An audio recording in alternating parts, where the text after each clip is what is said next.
পাবনার জেলা প্রশাসক মোহাম্মদ মফিজুল ইসলামের বলিষ্ঠ ও মানবতাবাদী পদক্ষেপে সৌদি আরব থেকে আসা দুম্বার মাংস জেলার অসহায় দরিদ্র ও দুস্থ মানুষের কাছে পৌঁছেছে। এ সময় যেখানে ত্রাণ সামগ্রী নিয়ে দুর্নীতির অভিযোগ উঠত, সেখানে জেলা প্রশাসকের সুদূর প্রসারী উদ্যোগ প্রমাণ করেছে যে লুটের দিন শেষ এবং দুস্থদের হক নিশ্চিত করা সম্ভব। পাবনা সার্কিট হাউস থেকে সরাসরি উপজেলা প্রশাসনের মাধ্যমে দ্রুততম সময়ে এবং অত্যন্ত স্বচ্ছতার সাথে এই মাংস জেলার 9টি উপজেলায় বিতরণ করা হয়েছে।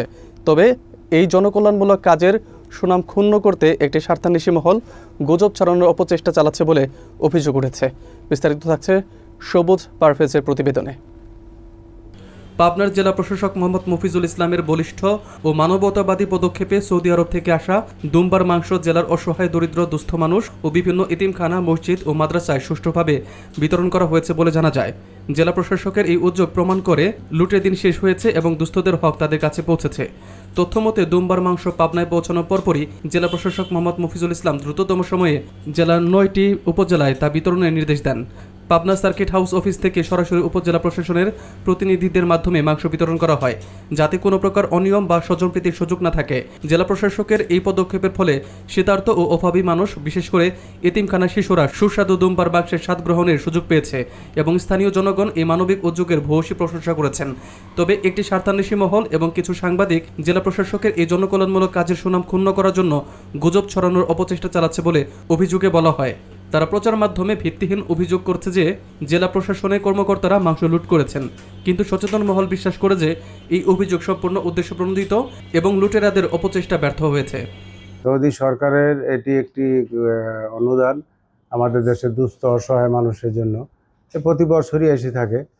তো এটা গত সপ্তাহে মঙ্গলবার, বুধবার, সম্ভবত বুধবারের দিকে আমরা জিওটা জারি করেছি সকল ইউরোদের বরাবর 207 কার্টন দুম্বার মাংস। এই মাংস জিও দেওয়ার সাথে সাথে আমরা সব কর্মচারীদেরকে বলে দিয়েছি যাতে যথাযথভাবে মাংসটা আসার পর ইউরোদের কাছে এটা গাড়িতে উঠিয়ে দেওয়া হয় এবং তারা যাতে যথাযথভাবে বিতরণ করে। কেউ যেন এখান থেকে একটি মাংস যারা পাওয়ার কথা তারাই পায়, কেউ যেন না রাখে। তো সেটা আমরা খুব কড়াভাবে কর্মচারীদেরকে বলে দিয়েছি এবং বলা হয়েছে অনেক সময় দুম্বার মাংস বিভিন্ন সময় রাতে বা মাঝরাতে, শেষ রাতে বিভিন্ন সময় বিতরণ হতো আগের সময়ে।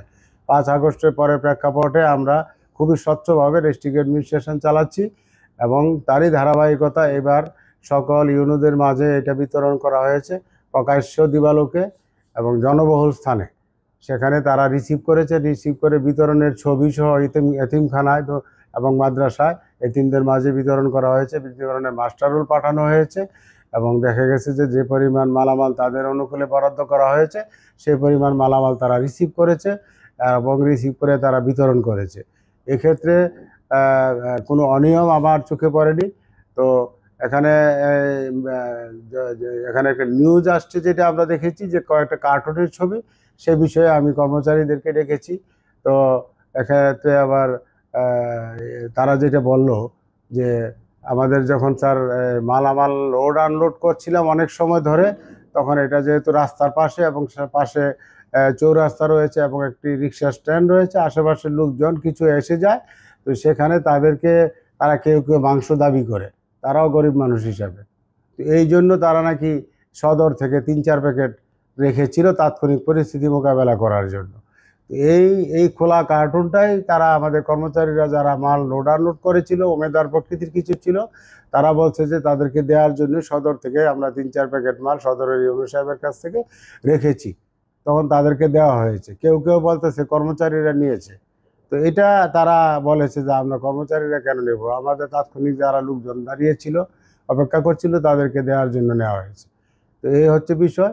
তবে ন্যাক্কারজনক বিষয় হচ্ছে এই কথাগুলো তারা অফিসারদের কথা বলা হয়েছে, যেটা খুবই দুঃখজনক যে অফিসাররা দুম্বার মাংস নিয়েছে। এটা আমরা খুব কষ্ট পেয়েছি এই সংবাদ প্রকাশ হওয়াতে।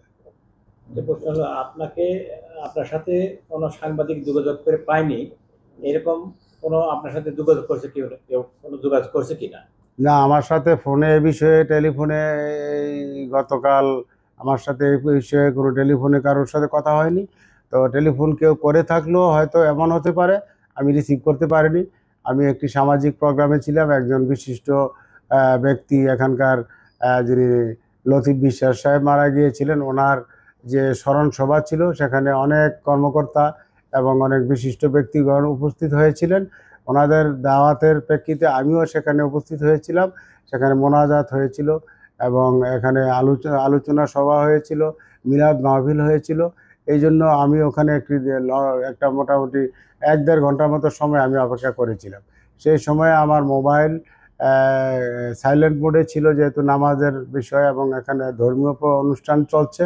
সেই সময় কেউ ফোন করেছিল হয়তো, এই সময় আমি ফোন ধরতে পারিনি। এর মানে এই নয় আমি কারোর ফোন ধরি না, এরকম রেকর্ড নেই। আমি রাতের গভীর রাতেও ফোন ধরি। এটা জেলা প্রশাসকের ফোন, সরকারি কর্পোরেট নাম্বার, এখানে আমাকে ফোন করে পায় না এরকম রেকর্ড নেই।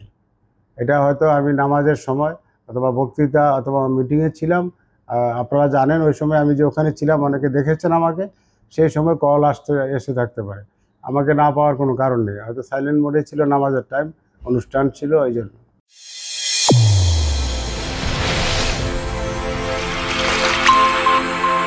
চ্যানেল A1 হৃদয়ের স্পন্দন।